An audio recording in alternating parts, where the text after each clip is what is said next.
Hi guys, welcome to my channel. It's me Rose. So for today's video guys, ang ipapakita ko sa inyo ay kung paano ko gagawin itong malaking square pants na gagawin ko siyang parang jumpsuit.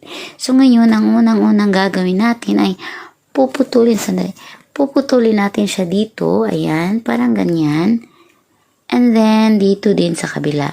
Pagkatapos natin yan putulin, i-connect natin itong dalawa na ilagay natin dito sa ibabaw na para na siyang jumpsuit.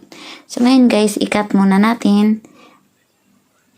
Stop muna natin, tapos i-cut ko muna yung tela. Ito yung i-cut ko muna itong malaking square pants. So i-cut ko muna sa baba. So stop ko muna yung camera. Stop ko muna yung video, tapos ipapakita ko sa inyo pag itatahi ko na siya. Okay? So, ngayon puputulin ko muna siya, guys. So, stop muna ako. Ngayon, guys, ayan, nakunik ko na siya.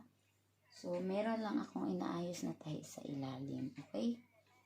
So, ngayon, ayusin natin siya. Tapos, papakita ko sa inyo mamaya pagkatapos.